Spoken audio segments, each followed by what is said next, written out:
హల్లెలూయా. యేసుక్రీస్తు ప్రభు నామమున మీ అందరికీ శుభములు తెలియచేస్తుంటున్నాను. దేవుని ప్రియమైన ప్రజలారా, అందరూ బాగున్నారా? ప్రభు మనకు తోడై ఉన్నాడు, మీకు తోడై ఉన్నాడు, నాకు తోడై ఉన్నాడు.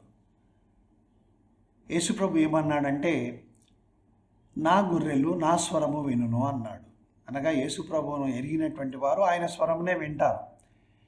ఈ లోకంలో అనేక రకములైనటువంటి స్వరములను మనం వింటూ ఉంటాం. వాటన్నిటినీ మనము నమ్మకుండా సత్యమును బట్టి జీవించాలి, సత్యమునే నమ్మాలి. ఎందుకంటే అబద్ధములను నమ్మేటట్లుగా చేసే మోసపరుచు దురాత్మలు ఈ లోకములో మరి బహుగా అవి సంచరిస్తూ ఉన్నాయి. అబద్ధములనే నమ్ముతూ ఉంటున్నారు. హిట్లర్ దగ్గర ఆయనకు ఒక ఆఫీసర్ ఉండే, గోబెల్ అని చెప్పి. ఆయన యొక్క సిద్ధాంతం ఏమిటి అని అంటే, అబద్ధం చెప్పాలి, అబద్ధమును మళ్ళీ మళ్ళీ చెప్పాలి, అబద్ధమునే ప్రజలు నమ్మేటట్లుగా చెప్పాలి. ఎప్పటి వరకు అబద్ధమును చెప్పాలని అంటే, ప్రజలు వినినటువంటి దానిని అబద్ధమే సత్యం అనుకొని వాళ్ళు నమ్మాలి, అప్పటి వరకు చెప్తూనే ఉండాలన్నాడు. అది ఆయన సిద్ధాంతం. ఈ విధంగానే హిట్లర్ ఆయన తన యొక్క సిద్ధాంతములన్నింటినీ జర్మనీ ప్రజలకు ఆయన నేర్పించి బలంగా బోధించి వారందరిని ఐక్యపరిచి తర్వాత నాశనం చేశాడు ప్రపంచాన్ని మొత్తం. ఇది సైతాన్ యొక్క ప్లాన్.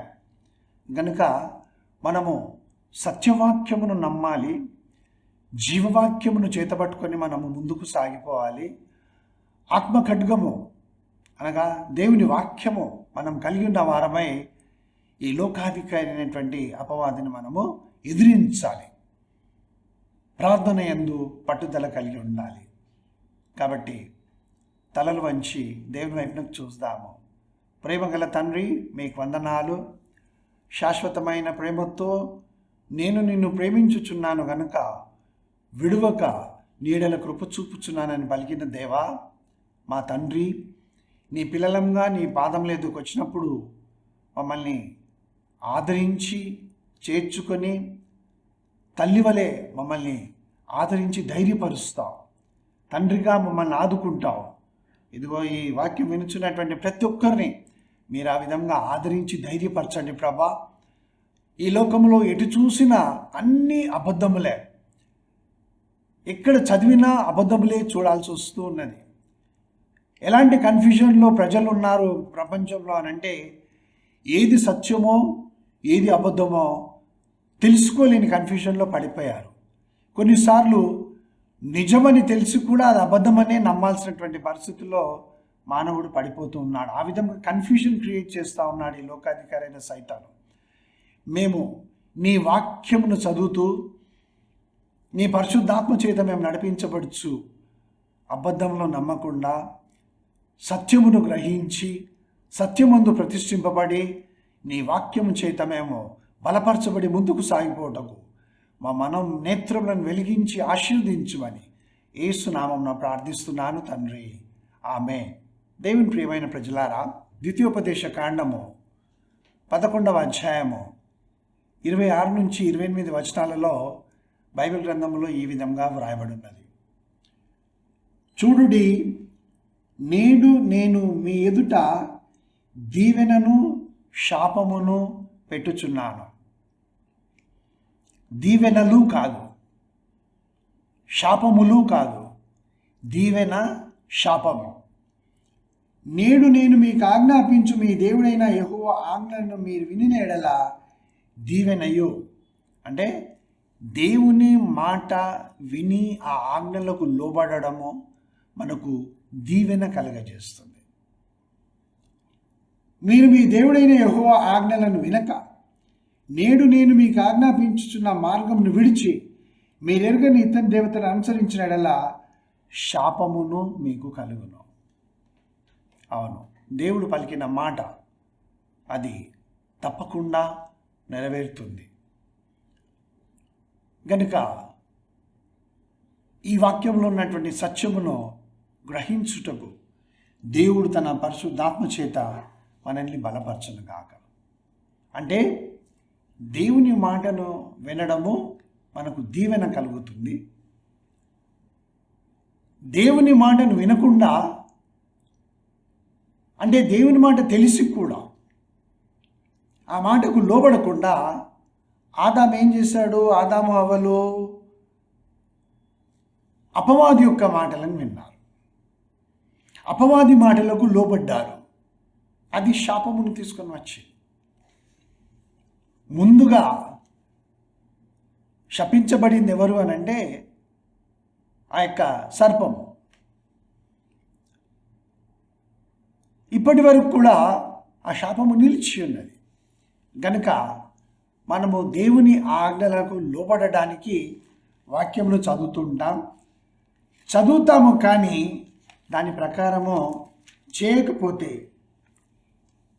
ఈ విధంగా ఈ లోక సంబంధమైనటువంటి శాపము కలుగుతూ ఉంటుంది. శాపం అంటే ఏమిటి? దేవుడు దీవించినది ఒకరి జీవితంలో జరగకుండా ఉండడం. మీరు ఫలించి అభివృద్ధి పొంది విస్తరించుడి అని దేవుడు ఆశీర్వదించాడు. ఆ ఆశీర్వాదము ఒకని జీవితంలో లేకుండా ఒకని కుటుంబంలో జరగకుండా ఉండడమే శాపం. ఆ కుటుంబము లేకపోతే అందులో ఉన్న ఎవరైనా శాపమునకు లోనైతే వారు ఫలించరు, అభివృద్ధి పొందరు, విస్తరించరు. అంతే. దేవుని ఆజ్ఞకు లోబడి ఆయన చిత్తానుసారంగా మనం చేసినప్పుడు ఫలిస్తాము, అభివృద్ధి పొందుతాము, విస్తరిస్తాము. అందుకే ద్వితీయోపదేశ కాండములోనే 30వ అధ్యాయము 19వ వచనాన్ని నేను మీ ముందుకు తీసుకొని వస్తున్నాను. నేడు జీవమును మరణమును, ఆశీర్వాదమును శాపమును నేను నీ ఎదుటను ఉంచి భూమి ఆకాశములను మీ మీద సాక్షులుగా పిలుచుచున్నాను. మీరు దేవునిని ప్రేమించి ఆయన వాక్యమును విని ఆయనను హత్తుకొనున్నట్లు జీవమును కోరుకొనుడి. దేవుని నామం నాకు మహిమ కలుగును గాక. 4 విషయాలను బైబిల్ గ్రంథం మనకు తెలియచేస్తున్నది. ఒకటి జీవము, రెండవది మరణము, మూడవది ఆశీర్వాదము, నాలుగవది శాపము. ఈ 4 మనల్ని దేవుడు ఏ విధంగా తన ఆత్మచేత నడిపిస్తున్నాడనంటే, దేవుని యొక్క వాక్యమును విని ఆయనను ప్రేమించి ఆయనను హత్తుకొన్నట్లు జీవమును కోరుకోమంటున్నాడు. జీవమును కోరుకోమంటున్నాడు. దేవునిని మనం కలిగి ఉంటే సమస్త ఆశీర్వాదములు మనం కలిగి ఉన్నట్లుగానే ఉన్నాం కదా. నన్ను చాలామంది అడుగుతారు, మీ దగ్గర చాలా డబ్బులు ఉన్నాయి, నువ్వు చాలా గొప్పవాడివి నువ్వు. నేను చెప్పాను, మీరు చెప్పినట్లుగానే జరుగును గాక, కానీ నా దగ్గర బ్యాంకులో బ్యాలెన్స్ ఏమీ లేదు. ఆ విధంగా దేవుడు నన్ను ఆశీర్వదించాడు. మరి ఇంత గొప్పగా నువ్వు కనబడతావు. నాకు దేవుడు ఉన్నాడు, నాలో యేసుప్రభు ఉన్నాడు. కాబట్టి ప్రతి విషయంలో ఆయన నన్ను ఆదరించి నన్ను ధైర్యపరిచి ముందుకు నడిపిస్తాడు. కాబట్టి I'm confident in him, I have faith in him. Is a faithful God to me. ఆయన నమ్మదగినటువంటి దేవుడు. నేను ఆయన యందు విశ్వాసం ఉంచి ఉన్నాను. కాబట్టి ఆయన నాకు ఏది అవసరం ఉన్నదో తప్పకుండా చేస్తాడు, చేస్తున్నాడు, చేయబోతున్నాడు అనేది నా యొక్క నమ్మిక, విశ్వాసం. దేవుని ప్రియమైన ప్రజలారా, ఈ విధంగా దేవుడు మనలను పిలుస్తున్నాడు. ఏమిటి? కోరుకొనుడి. ఏం కోరుకుంటావు? నీకు కావాల్సింది ఏమిటి నీకు తెలుసా? దేవుడు అన్నింటినీ ఇచ్చాడు. దేవుడు మనకు అన్నింటినీ ఇచ్చాడు. బైబిల్ మనం చదువుతూ ఉంటే ఏమేమి మనకు అవసరం ఉన్నా అవన్నీ కూడా మనకి ఇందులో నుంచి దేవుడు మనకి ఇచ్చాడు. దేనిని గురించి కూడా చింతపడకు అని చెప్పాడు. ఆకాశ పక్షులను చూచి నేర్చుకోమన్నాడు. అవి విత్తవు, కోయవు, కొట్లలో కూర్చుకొనవు, ఆయనను మీ పరలోకపు తండ్రి వాటిని పోషించుచున్నాడు, మీరు వాటికంటే బహుశ్రేష్ఠులు కారా అంటాడు. అంటే మనం ఏమీ చేయకపోయినా మన ప్రియులు నిద్రిస్తుంటే మనకు అన్నీ ఇస్తున్నటువంటి దేవుడు. నీ లోబిట నీ భార్య ఫలించు ద్రాక్ష వలె ఉంటుందని దేవుడు వాగ్దానం చేయలేదా? నీ ఇల్లును దేవుడు కట్టిస్తాడని వాగ్దానం చేయలేదా? నిశ్చయముగా నీవు నీ చేతుల కష్టార్థంను అనుభవించదమని దేవుడు వాగ్దానం చేయలేదా? అవన్నీ ఇచ్చాడు ముందుగానే. ఇంకా ఎందుకు వాటన్నిటి కొరకు అడగడం అంటే దేవునికి విరోధంగా చేస్తున్నావు కాబట్టి అవన్నీ మళ్ళీ అడగాల్సి వస్తున్నది. ఆయన మాటల మీద నమ్మకం లేదు. కోరుకోమంటున్నాడు జీవము, మరణము, ఆ తర్వాత శాపము, ఆశీర్వాదం. ఈ నాలుగింటిలో దేన్ని కోరుకుంటుంటావు? నీ సొంతం చేసుకోవడానికి, టు ఇన్హెరిట్, మనకు కావాలది. అయితే జీవమును కోరుకోమని చెప్పినటువంటి ఈ మాటను నీవి నమ్మి, ప్రభా నీవే నాకు కావాలి. పేతురు ఆయన చుట్టూ ఉన్నటువంటి వారితో మాట్లాడుతూ ఏమంటాడంటే, మీరు జీవాధిపతిని చంపితిరి అనగా యేసు ప్రభుని గురించి మాట్లాడుతూ, మీరు ఆయనను సిలువ వేసి చంపారు, కానీ దేవుడు ఆయనను లేపాను. యేసుప్రభు ఎవరు? జీవాధిపతి. జీవమును కోరుకున్నాడు అని అంటే యేసుక్రీస్తు ప్రభువు నా రక్షకుడు అని కోరుకోవడం అన్నమాట. ఏమిచ్చాడు ఆయన? యేసుప్రభు ఏమిచ్చాడు? యోహాను సువార్త చదవండి, 10వ అధ్యాయము 10వ వచనములో ఆయన మనకు అబండెంట్ లైఫ్ ఇస్తూ ఉన్నాడు. ఏమిస్తున్నాడు మనకైనా? సమృద్ధి జీవమును ఇస్తున్నానని చెప్పాడు. ఎస్, సమృద్ధి అయిన జీవం. నీవెంత సంపాదించుకున్నా ఈ లోకము లోపల, లోకంలో ఉన్న ఆశీర్వాదములన్నీ నీవు నీ ఇంటి నిండా నింపుకొని ఉన్నా, ప్రపంచంలో ఉన్న బంగారం అంతా నీవే తెచ్చిపెట్టుకున్నా, దానిని నీవెక్కడికి తీసుకొని వెళ్ళలేవు. ఒక దినం వదిలిపెట్టాల్సిందే.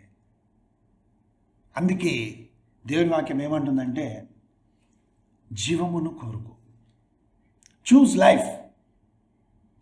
ఎందుకు?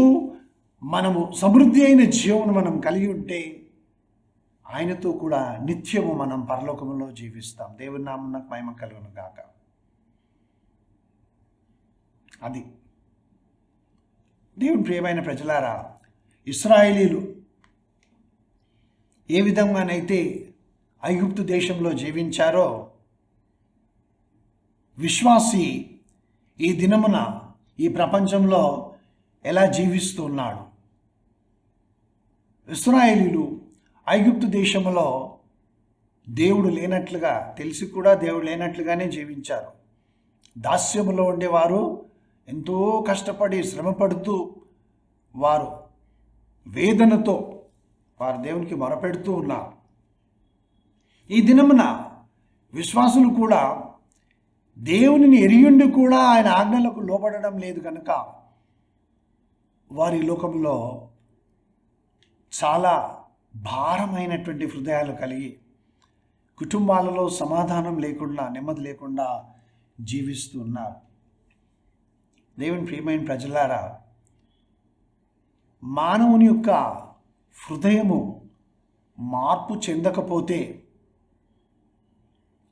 నీవు క్రిస్టియన్ అని చెప్పుకున్నంత మాత్రాన వచ్చేదేమీ లేదు. అవును, ఇది సత్యం. ఒకడు తన హృదయాన్ని మార్చుకోవాలి. ఆ హృదయంలో ఉన్నటువంటి పాపములన్నింటినీ తీసివేయాలి. మార్కు సువార్త 7వ అధ్యాయము 21-22 వచనాలను మనం చూస్తాం. 13 రకములైనటువంటి పాపాలు ఉన్నాయంట హృదయంలో. యేసుప్రభు చెప్పిన మాట ఇది, నేను కాదు చెప్పేది, ఏ ప్రవక్త కాదు, లేకుంటే ఏ ఎవాంజలిస్ట్ కాదు, బైబిల్ ఉమెన్ కాదు, చాలా ఇప్పుడు వచ్చారు కదా బోధకులు, ఆ బోధకులు చెప్పింది కాదు. యేసు ప్రభు ఆయనే తన నోటితో చెప్పినటువంటి మాట ఏమిటంటే, మానవుని లోపలి నుంచి 13 రకమైనటువంటి పాపములు బయటకు వచ్చి అతనిని అపవిత్రపరుస్తాయని చెప్తూ ఉన్నాడు.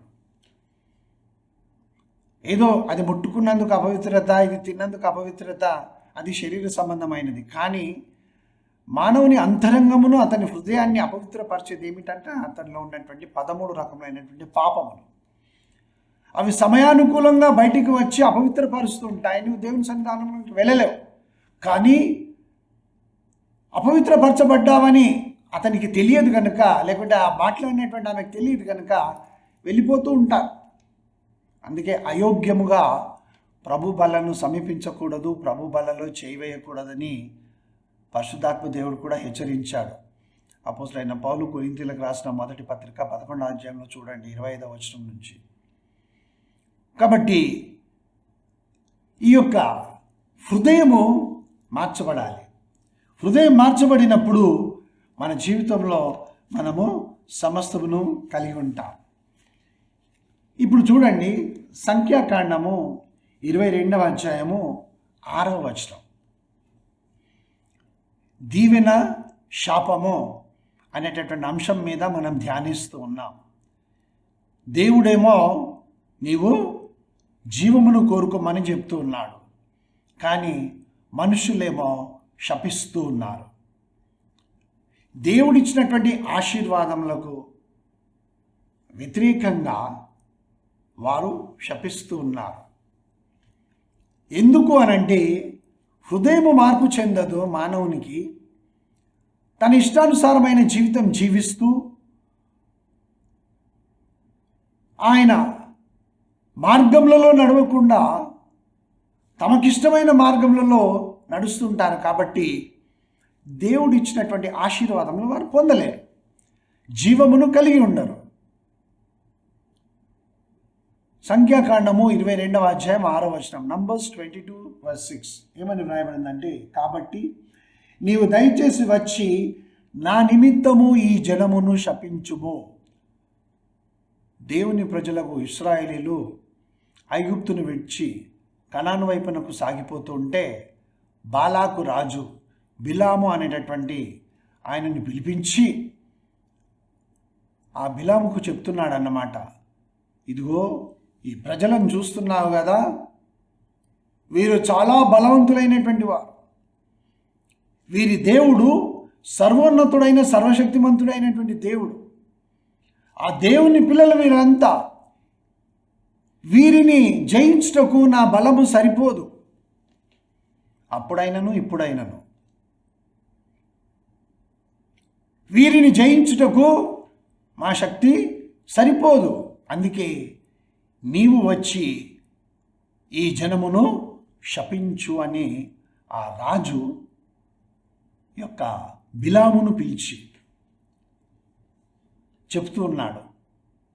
నీవు వచ్చి వారిని శపించు, వారు నాకంటే బలవంతులు, వారిని హతం చేయుటకు నేను బలముందెదను. విశ్వాసి ఓడిపోవాలనంటే వారు దేవుని మార్గంలో విడిచిపెట్టినప్పుడే ఓడిపోతారు. విశ్వాసి క్రీస్తు యేసును కలిగి ఉండి దేవుని మార్గంలో నడుస్తూ ముందుకు సాగిపోతే అపవాది ఓడించలేదు. దేవుని నామం నాకు మహిమ కలుగును గాక. హల్లెలూయా. When you are strong in faith in Christ Jesus, when you are obeying His commandments, when you are living according to His statutes, then the devil cannot defeat you. ఈ లోకాధికారి నిన్ను ఓడించలేడు. ఎందుకంటే ఆ విజయము క్రీస్తు యేసు మనకు కలుగజేసినటువంటి విజయం. Because Jesus Christ defeated the enemy on the cross by his death and resurrection. ప్రభు జయించి ఇచ్చినటువంటి విజయమును మనకి ఇచ్చాడు. కాబట్టి మనము ధైర్యంగా ముందుకు సాగిపోగలం. మరి దేవుని చేత, ఆయన శక్తి చేత విడిపించబడినటువంటి ఇశ్రాయేలు జనాంగమును జయించాలనంటే బాలాకు అనే రాజు తరం కాదు. అందుకేమంటాడంటే వీరిని శపించనగా వీరికున్న బలములో నుంచి వీరు బయటకు వచ్చుదురుగాక, వీరు దేవునిని విడిచిపెట్టుదురుగాక, దేవునిందలి విశ్వాసంలో నుంచి తొలగిపోదురుగాక, ప్రార్థన చేయకుందురుగాక, వాక్యము చదువుకుందురుగాక. అప్పుడు ఏమైపోతాడు? విశ్వాసి బలహీనుడవుతాడు, ఈజీగా పడిపోతాడు. లోక సంబంధమైనటువంటి ఆశలకు ఈజీగా లొంగిపోతారు, సైతాను పెట్టే ప్రలోభాలకు పడిపోతారు. ఇంకా అప్పుడు గాలమునకు చిక్కిన చేప వలె, వలలో చిక్కుపోయినటువంటి పక్షి వలె, ఉరిలో చిక్కుకున్నటువంటి ఆ యొక్క జంతువు వలె గిలగిలలాడిపోతూ ఉంటారు, తప్పించుకోలేరు. కాబట్టి ఎందుకు శపిస్తారు అనంటే, మనము దేవుని మీద ఉన్నటువంటి విశ్వాసములో నుంచి తొలగిపోవాలని.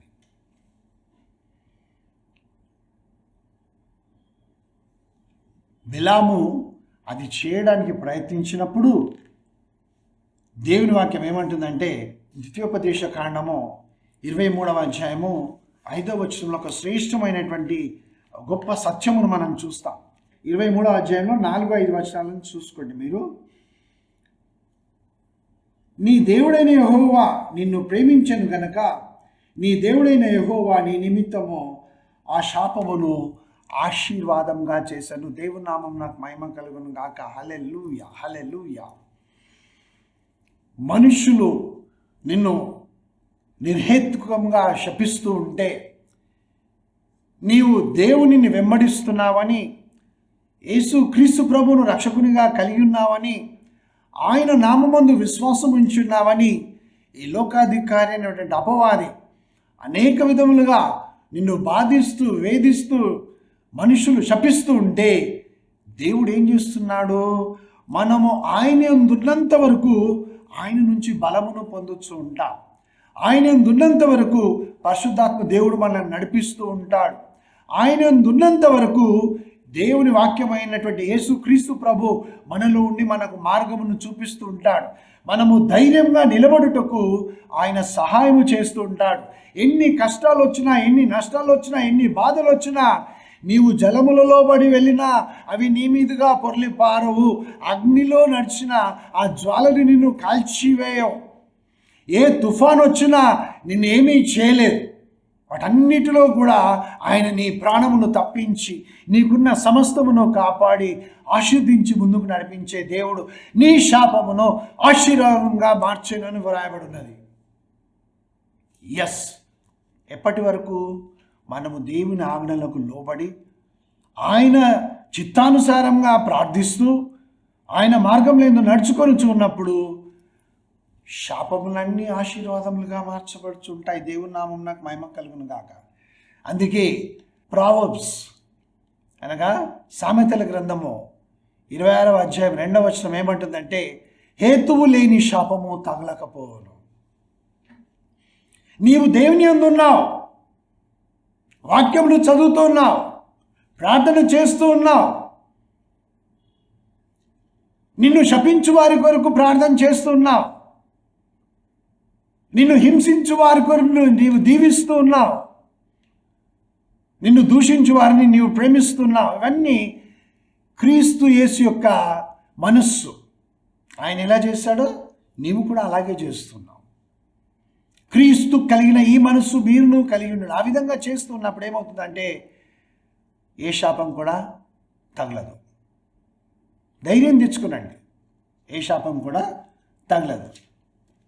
కానీ దేవుని వాక్యం ఏమంటుందంటే, ఎవరైతే యెహోవా మీది నుంచి తమ హృదయమును తొలగించుకుంటారో,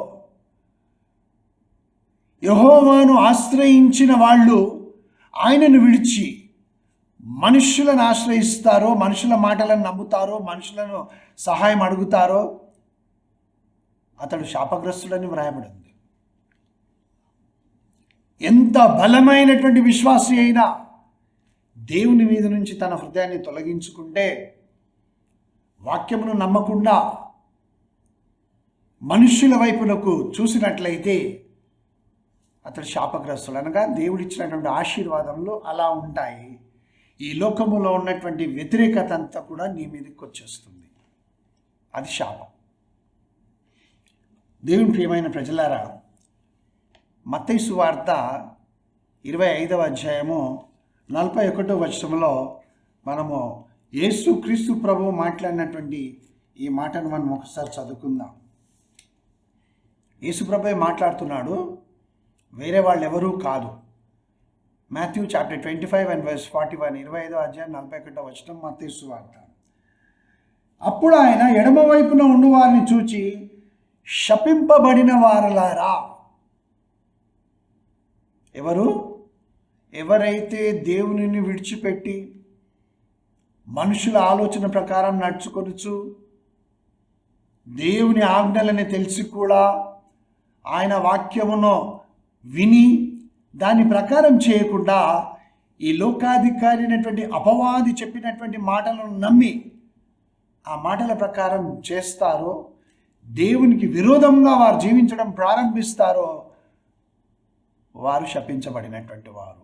వారిని ఏమంటున్నాడు అనంటే, శపించబడిన వారులారా, నన్ను విడిచి అపవాదికిని వాని దూతలకును సిద్ధపరచబడిన నిత్యాగ్నిలోనికి పోవుడి. నిత్యాగ్ని అనగా ఆ యొక్క రెండవ మరణము ఎవరి కొరకు అనంటే అపవాదికి వాని దూతల కొరకు. కానీ మనుష్యులు ఎప్పుడైతే దేవునిని విడిచిపెట్టి అపవాది మాటలను విని అపవాదిని వెంబడిస్తూ ఉంటారో, మరి అపవాది ఉండే స్థలంలోనే పడవేయబడతారు. దేవునిని నమ్మినటువంటి వాళ్ళు, ఆయన ఆజ్ఞల ప్రకారం జీవించేటటువంటి వారు, దేవుని మాటలకు లోబడి యేసుక్రీస్తు ప్రభు నా కొరకు చనిపోయాడు, ఆయన నా పాపములను తాను మోసుకుని పోయాడు, నా రోగములను ఆయన భరించాడు అని, ప్రభువా, యేసు ప్రభువా నన్ను క్షమించు, నేను పాపిని, నా హృదయాన్ని మార్చు. బాప్తిస్మంలో ముంచబడడం మాత్రమే కాదు, నీ హృదయంలో మార్పు లేకపోతే బాప్తిస్మం తీసుకొని కూడా కేవలం మనుషులను కనబడడానికి మాత్రమే బాప్తిస్మం. అది నీ హృదయంలో మార్పు దేవుడు చూస్తాడు, బాప్తిస్మం మనుషులు చూస్తారు. ఆ హృదయంలో మార్పు లేకపోతే నరకానికే. హృదయం మార్చబడి దేవుని వాక్యానుసారంగా జీవిస్తూ అంతము వరకు సహించి రక్షణలో కొనసాగేటటువంటి వాళ్ళు పరలోకానికి వెళ్తారు. అపవాదికి లోబడినటువంటి వారు, అపవాది మాటలను విని అపవాది మాటల ప్రకారం ఈ లోకంలో చేసేటటువంటి వారు అపవాది ఉండే స్థలంలోకి వెళ్తారు. దేవుని మాటలను అంగీకరించి దేవుని వాక్యానుసారంగా జీవించి దేవుని ఆజ్ఞలకు లోబడి ఆయన మాటల ప్రకారం నడుచుకునేటటువంటి వారు దేవుడు ఉండే స్థలానికి వెళ్తారు. అంతే. ఇది శాపము, అది దీవెన.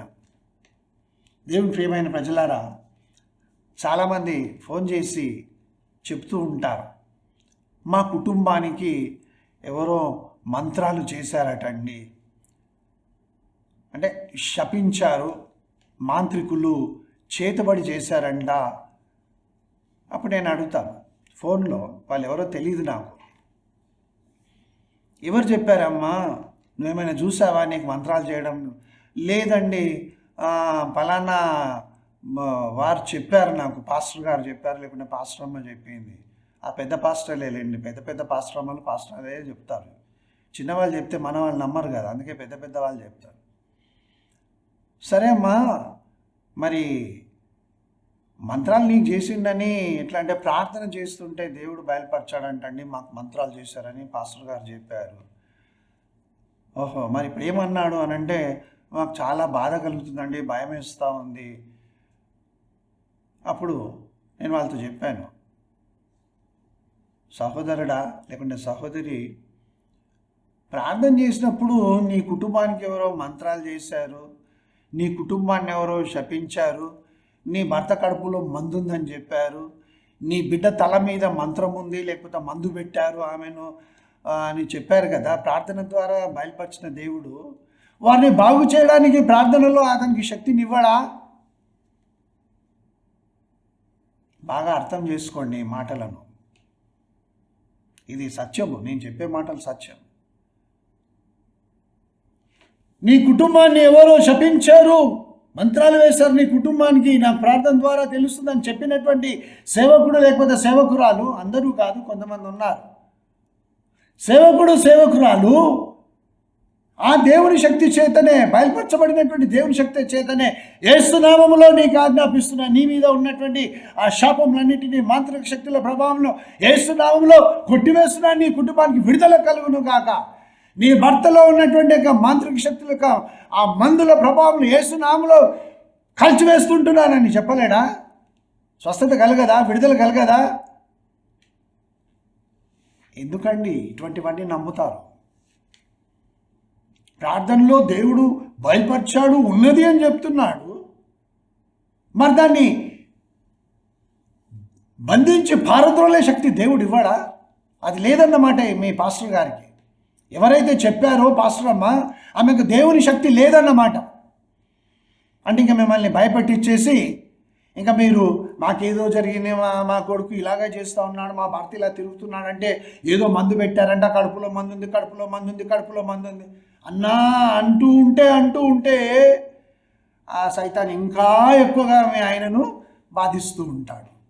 చూసారా ఎలా జరుగుతుందో? ఇంతకుముందు కంటే ఇంకా ఎక్కువ చేస్తున్నాడు. మళ్ళీ దానికి మధ్యలో ఒక అమావాస్య వస్తుంది, ఒక పౌర్ణమి వస్తుంది. ఇలా పౌర్ణమికి ఎక్కువ చేస్తున్నాడని, అమావాస్యకి ఇలా చేస్తున్నాడని మళ్ళీ ఇదొక కొత్త కథ తీసుకొని వస్తారు. ఎంతకాలం ఈ జీవితం? ఎంతకాలం అబద్ధాలను నమ్మి మోసపోతూ ఉంటావు? ఎంతకాలం ఇంకా సైతాను, అపవాది, సైతాను, మాంత్రిక శక్తులు, అవి ఇవి అని చెప్పేసి ఇంకా ఓడిపోయినటువంటి జీవితము. ప్రభు విజయంతో లేచాడు. ఆయన మరణబలం గలవాణిని జయించాడు. ఆ విజయం నీకు ఇచ్చాడు కదా. ప్రభా, నీవు నాకు అధికారం ఇచ్చావు, ఇదిగో యేసు నామములో ఆజ్ఞాపిస్తున్నా. ఏమున్నా సరే యేసు నామములో విడిచి వెళ్ళిపోమని ఆజ్ఞాపిస్తున్నా. వినడా దేవుడిని ప్రార్థన? దేవుని ప్రియమైన ప్రజలారా, జాగ్రత్తగా ఉండండి. కాబట్టి ఏదో ఉంది, కడుపులో ఉంది, తలలో ఉంది, గుండెలో ఉంది, వీపులో ఉంది ఉంటే యేసునామంలో నువ్వు ప్రకటించినప్పుడు అవి ఉండగలవా? ఒకవేళ నీవు ఒకరు నమ్ముతున్నారనుకోండి, ఆమె భర్త కడుపులో ఏదో మందు ఉంది అని, యేసు ప్రభు నామమున నువ్వు ప్రార్థన చేస్తే ఆ కడుపులో ఉన్నటువంటి మందు అనగా ఆ దుష్క్రియలు విడిచి వెళ్ళిపోవా? ఆయనను వెళ్ళిపోతా.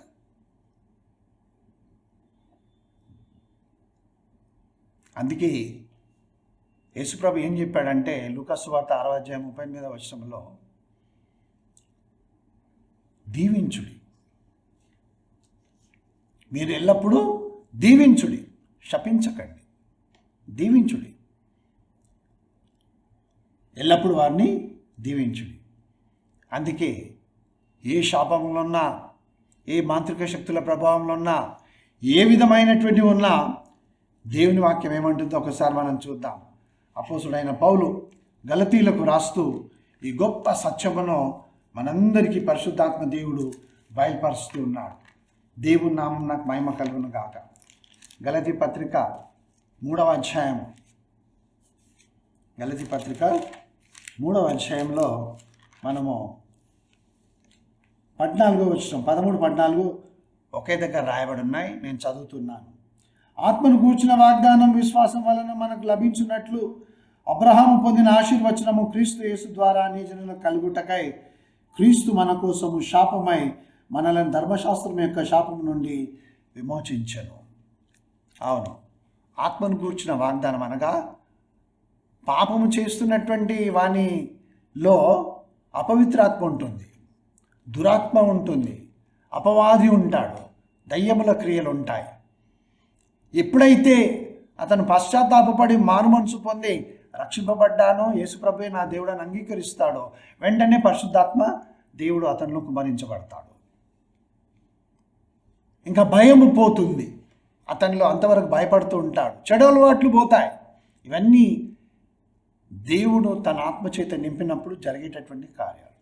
ఇవి జరగడం లేదంటే నువ్వు నిజంగా దేవుని ఆత్మచేత నింపబడలేదని అర్థం. సో మనము ధర్మశాస్త్రమును నెరవేర్చలేదు. ఆ ధర్మశాస్త్రం నెరవేర్చకుండా వాటిలో ఉన్నటువంటి వాటిని తీసుకొని చూంటున్నాం. ఇప్పుడు బెస్ట్ ఎగ్జాంపుల్ ఏంటనంటే దశంభాగాలు. దశమ భాగము ఇశ్రాయేలీయులకు ఇచ్చాడు దేవుడు ఆజ్ఞ. ఇంకా అనేక విధములైనటువంటి దశమ భాగములు మలాకి 3:10-11 మాత్రమే కాదు, ఇంకా లేవి కాండము, సంఖ్యాకాండం, వీటన్నిటిలో కూడా దశమ భాగాలు ఎక్కడెక్కడ ఇవ్వాలి, ఎన్ని సంవత్సరాలకు ఇవ్వాలి, ఎన్నిసార్లు ఇవ్వాలి, అవన్నీ వ్రాయబడి ఉన్నాయి. దశమ భాగం తీసుకుంటున్నాడు అని అంటే ధర్మశాస్త్రం కింద ఉన్నట్లే లెక్క.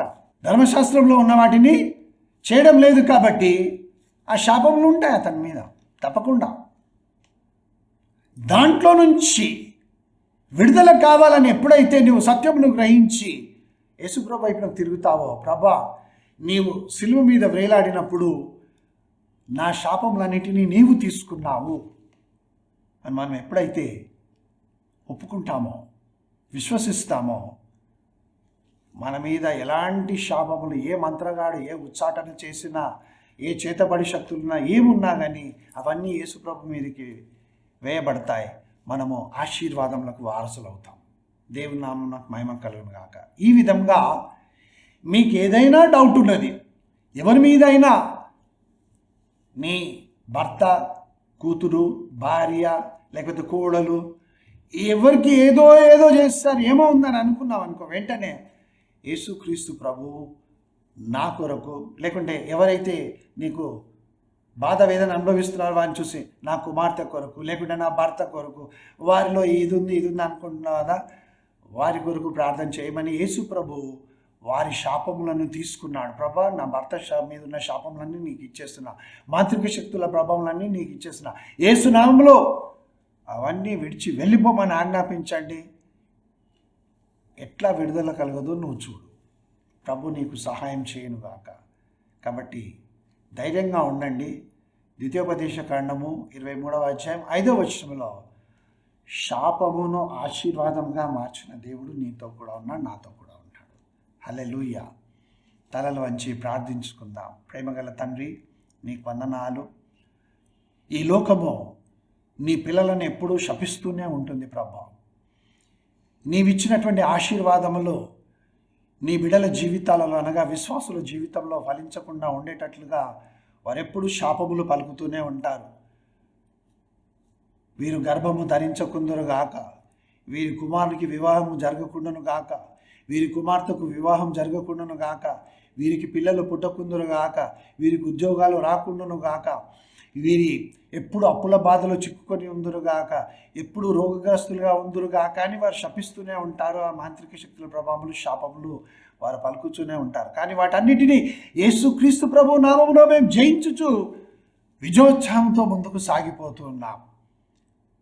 ఎందుకంటే అన్ని నామముల కంటే పైనామం అయిన యేసుక్రీస్తు నామములో మేము సమస్తమును చేయగలము, చేస్తున్నాము, చేస్తాము. ఎందుకంటే మేము మాట్లాడినప్పుడు చేసే దేవుడవు నీవు, మనుషులు కాదు, మా సొంత శక్తి కాదు.